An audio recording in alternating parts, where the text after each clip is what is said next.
Yo, what is up, my Shadow Army? Says I, Shadow Critias, back again with another MHA What If discussion video.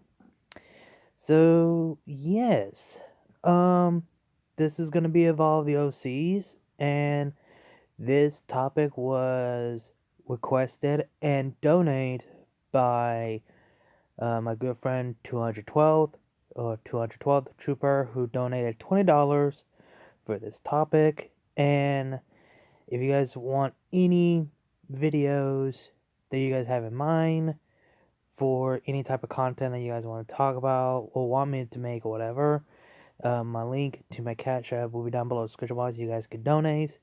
And if you guys want any video requests, that will be $5. If you have any questions, that will be $10.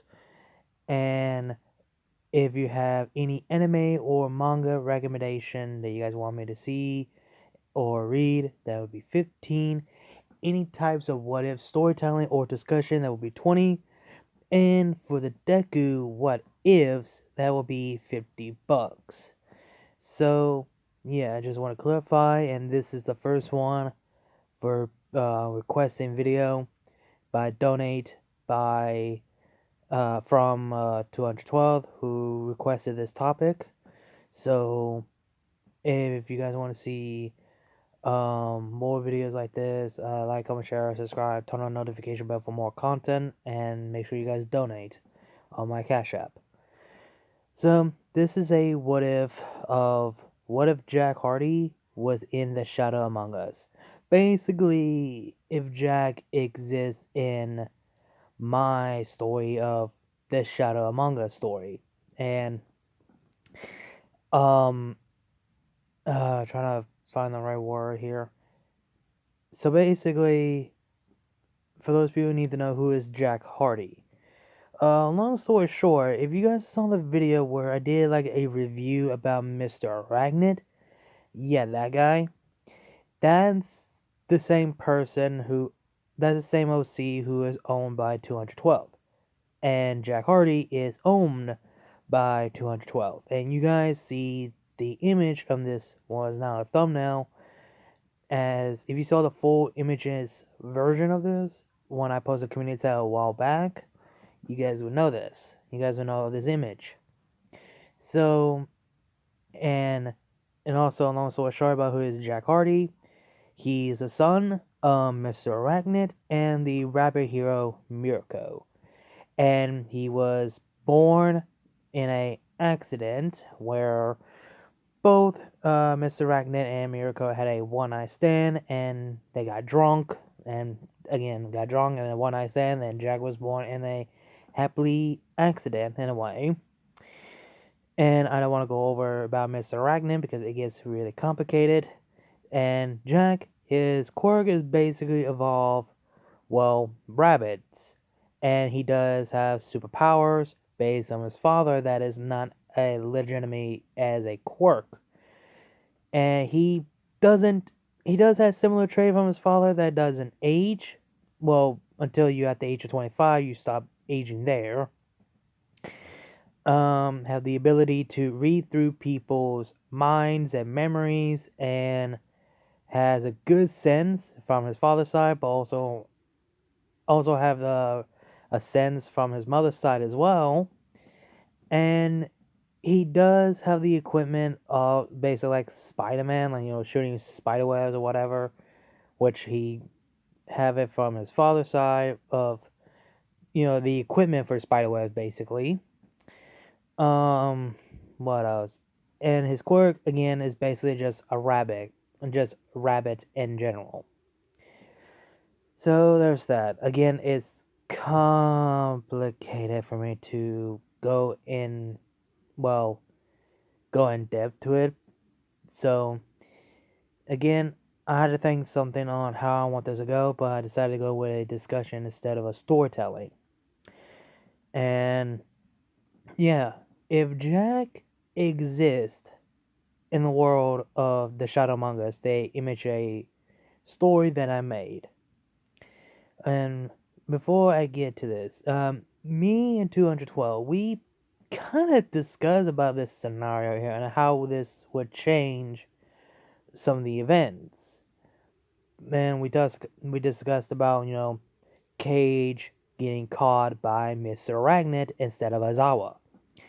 And Mr. Arachnid takes Cage to the Island to meet his, cousin, Cage. Because in this alternate universe, Mirko and Ryuko are basically like not bound by blood, but they basically have this sisterhood bond. So basically making Ryuko part of the family to Mirko and Mr. Arachnid.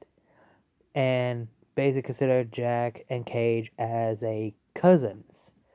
Cage is a year old, or a years older, 5 years older than Jack. But long story short, like Jack got sent back in the past, not back in the past, accidentally traveled through the. I don't want to go into this because it gets really complicated. Like, did he get sent back to the past or the future? I'm not getting into the time travel shenanigan. And I know 212 is watching this. He will leave a comment section of a full description about it if he wanted to. So, we discussed about how this would play out, how Cage and Jack would, how their bond of their cousins relationship and how would be like. But I just want to clarify on that because we discussed about this and we just had a fun with this in a private call on Discord and we just chat about it and yada yada yada. And if Jack was born in the Shadow Among Us, that means Cage would not be caught by Mr. Arachnid. He would probably just be being caught like he was in the actual story. If you guys read the story of it, The Shadow Among Us on my Wattpad page, the link to I think the link or my username of Wattpad will be down below the description box so you guys could read the Shadow Among Us. So basically, Cage would have no interaction with Mr. Arachnid or even meet Jack, because in this scenario, in this universe, the Shadow Among Us universe, Mirko and Ryuko were never the sisterhood bonded or sister figures to each other as a whole because they never interacted like in the actual main canon timeline that we all know. So there will not be like a sisterhood bond between both of them. So for Jack, how do I put this? So basically, things would just play out normally in the story, The Shadow Among Us, until the not USJ, until the UA, the first day of UA, where Cage got into UA as a highly recommended by both Ryuko and Aizawa. After Cage being caught by Aizawa for vigilante, and he doesn't reveal his identity that he's the Night Slasher or whatever. And when he see Jack, it would be no surprising. One, he would be not surprising. Secondly, he's taken aback. Like, since when Mirko had a son? Since when? Like, Mirko is more of a traveler pro hero. She doesn't have an agency, none of that. And like, since when she decided to lay low to have a family life? I mean, she's still acting as a pro hero, but when did she decide to become a family woman? So, and Cage thought of Jack's personality would just be, he thinks it's annoying. Like, how can someone be this pure of a positive person in this dark place? And during the when Aizawa teaching the students of their mights, basically throw the ball, test their speed, yada yada yada, that sort of thing. Cage will take notice how skillful Jack is. He will be impressive in Cage's opinion. Like he he thought Cage would be the only one who that he's the only one who's been training and being the one who has matured and had the experience. But with Jack, he pretty much saying that this Jack Hardy guy had some fighting experience. So he wants to know more about this guy and want to see what he could do. So basically, how this will play out. The only way I could see is the hero versus villain exam, where everyone will group up in a team. Since Cage is 21 student and this may Jack this 22nd student. So that means that in the story, Cage gets paired up with Sue against Tokoyami, Kirishima, and Sero as the villains. So Jack will be with Cage and Sue, make it even fair, 3 against 3. So he want to see what Jack can do. Same goes for Cage. Even Jack is interested of Cage because he seems interesting and also mysterious in his own way. He doesn't talk as much. He's been quiet and he's always on his own and keep his distance from people. The only person he gets close to is Sue because he doesn't know how they met, and so I could definitely see that. And basically the team hero wins instantly because both Cage and Jack's skill and they have the experience. Cage actually would respect Jack of his fighting skill. I mean, of course, he is the son of the mirror, which is no surprising, but he also wondering who trained, who trained him and who is his father, in a way. So, I think Cage would ask, and he would not know who Mr. Arachnid is, because he doesn't know who he is, he never heard of him, this is all new to him. And I think he wouldn't believe that there's no way in hell that Jack Hardy was trained by All Might of all people. Which, why will All Might taking on an apprentice on training the son of Miracle if he has a father to train him instead of All Might? There's a lot of questions that he needs to know that needs to be answered.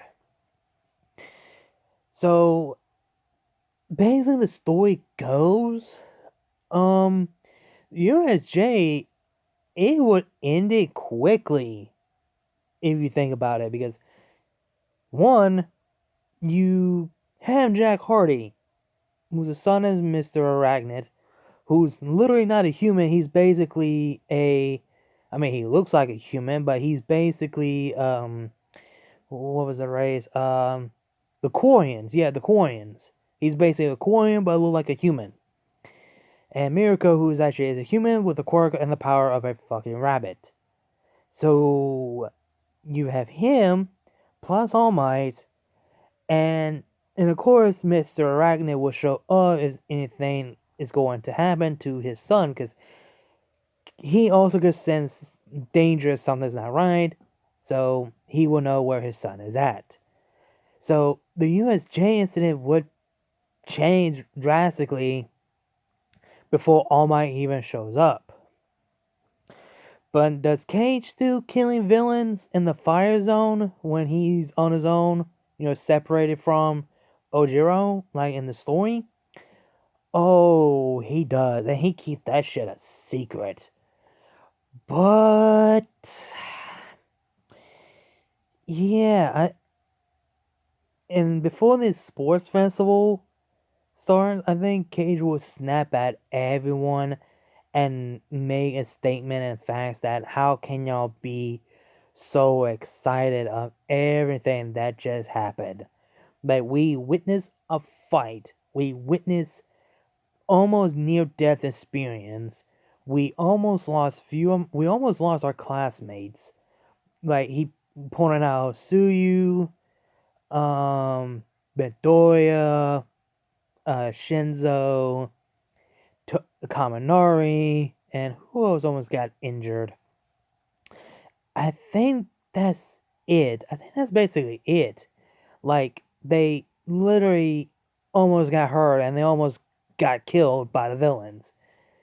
And how can y'all be so positive about this? Like, do y'all think of the possibility of what could have been? Like, y'all so rely on All Might so much, and y'all forgetting that he's a human like us and he has limits. Like, when are y'all gonna realize that one of these days All Might is not gonna be with us anymore?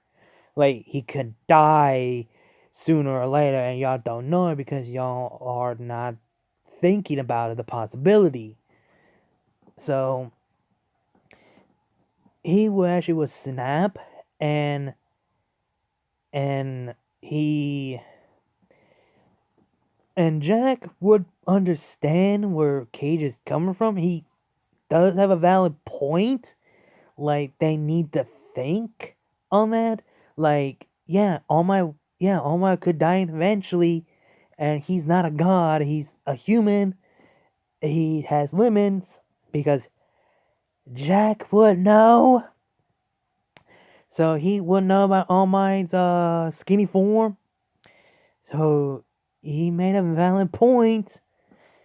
And in the story, Cage does drop the bombshell that he is the vigilante, the Night Slasher, because you know what? Fuck it, I don't care anymore. So he dropped the bombshell. He tells them that he is the vigilante, the Night Slasher, and in the USJ incident where him and Ojiro were sent to the fire zone, and they both had to separate to cut the enemies in half in 50-50, and only 50 villains were unconscious, but the rest were killed, and he burned their bodies into ashes. Kill them. Brutal, gruesome way as possible.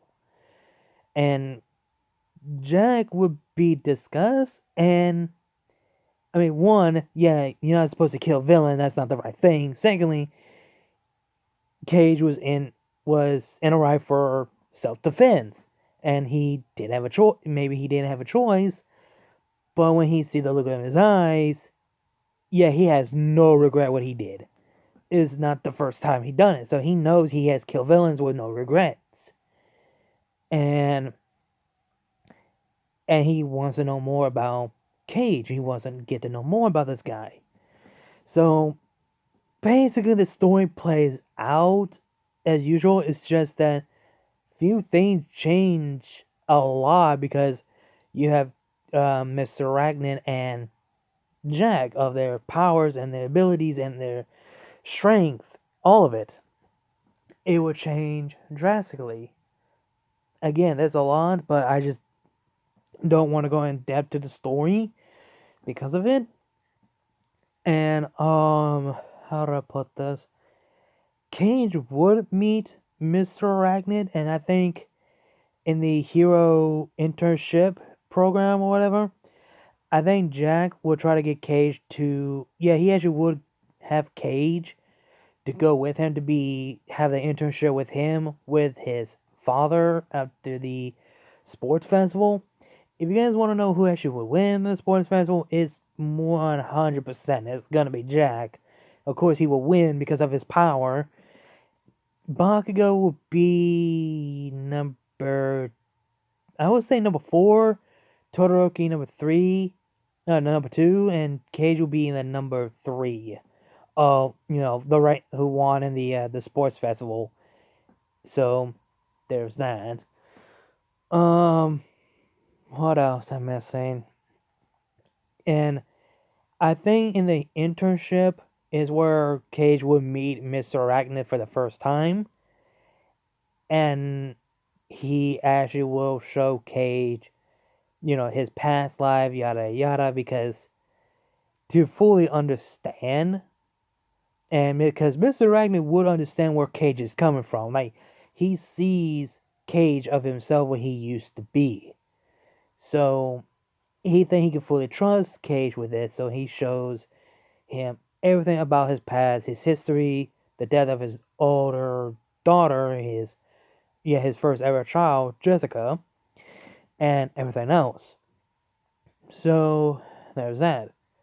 But Cage still doesn't believe that villains can be redeemed or have a second chance because they're unredeemable, because all they're gonna do is just causing more chaos and destruction and having villains, um, and causing death of both men, women, and children, elders. And Cage just wants to break the cycle. He wants to end it all because the heroes are not doing nothing about it, and they're just doing all cat and mouse fiasco.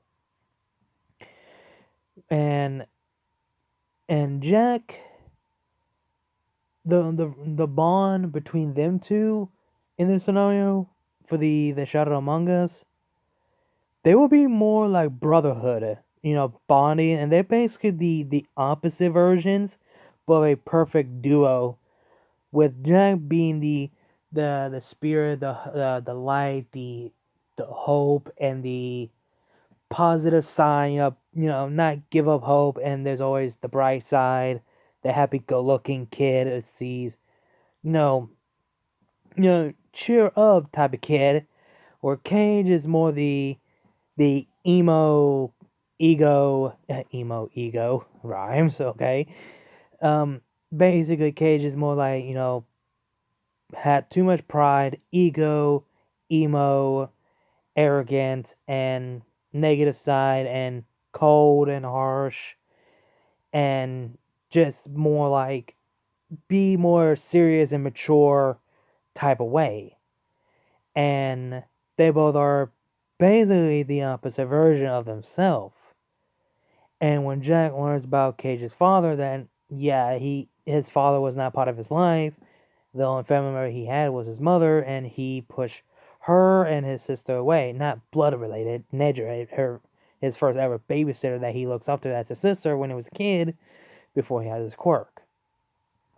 So he pushed Nedra and Ryuku away and just be on his own, being an outcast, because they want to understand what he sees in this world. He sees that the society is broken, that needs to be changed, and the civilians are seeing the heroes as gods, and they're going to learn today about, well, heroes can't do too much. They can't do so much at the time where there's a crisis at hand.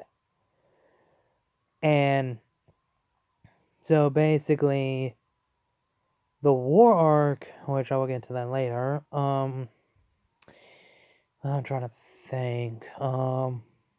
Again, a lot of things would change and end it so quickly. The overhaul arc would end it quickly. The Liberation War, it would play out the same, but ended a lot sooner, probably. So the Liberation War and the Final War would play out as usual, but ended quickly, not longer. And the death of All Might and All for One, because in my story for the Shadow Among Us, both All Might and All for One are dead, and Cage took Midoriya under his wings. Because Cage knows that Deku is the true apprentice to All Might. It's just that All Might was just looking after Jack when his father just gone on a completely rampage long ago. So basically, Midoriya is the successor of All Might's core. Basically, okay, this is his true actual apprentice that he took under his wing. So And so, okay, because in the story, Cage just put it all together because he's not a fool. He knows what the fuck is going on. And so, Cage takes Midoriya under his wing after the loss of All Might. And I can see Jack would help Cage to train Midoriya, make him as a fucking beast. And, what else? And Cage learning that Jack is dating Melissa, like, I think he would be surprisingly like taken aback, like, wow, when the fuck did you two became a thing, basically, when they go to the Island. And what else? Oh God, sorry. Um, what else? The Nabu Island. I think it would end pretty quickly. I guess the World Hero mission will play out the same. And I have not seen the fourth movie. I cannot say. Um, I don't know. I don't know if I'm missing something. I don't know. I think I am missing something, and it just escaped my head just now because of the fucking yawning. So, oh right, I remember the. I need to bring this up. I think Kate and Jack would just be there, the wingman, to get Cage to end up with Sue, basically, because Jack knows that Sue likes Cage and Cage likes Sue and that sort of thing. So he actually would like force them to make them as a couple officially. But before, I think Jack wouldn't, because I think Cage would tell him like he already asked her out. So he, you know, this is gonna be his first time, so he's just gonna be himself and be on his own with Sue. So yeah, and I can see Jack just calls him Cagey, like Cagey Boy or whatever as his nickname. Cage will be annoyed by the entire story for being called that until later on he just like got used to it. Like, fuck it, whatever. I'm used to it at this point. And so yeah, he would be called Cagey Boy or something like along the way. And I think Jack would be surprisingly shocked that both Cage and Ryuko are gonna adopt Eri, and I think Jack will be thrilled and happy. Then later on in the story that Cage lost his eyesight, and then later Lagan is pregnant with Draco's fiend child, which Cage will have younger baby sister. And speaking of sister, Jack will also be told by his parents that he's gonna have a sibling, a baby girl, a baby sister actually. And so basically, both Cage and Jack will have a siblings in their life. So yeah, and um, this will actually be spoilers for the Shadow Among Us.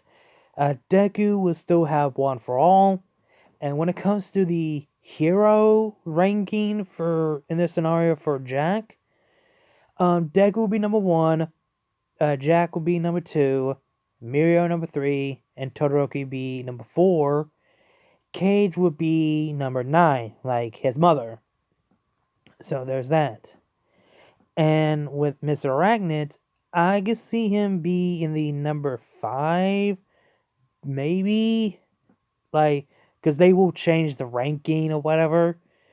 And I can see Mr. Arachnid would be the father-like figure for Cage in this scenario, because that's basically how me and 212 discuss about this and about the relationship, whatever.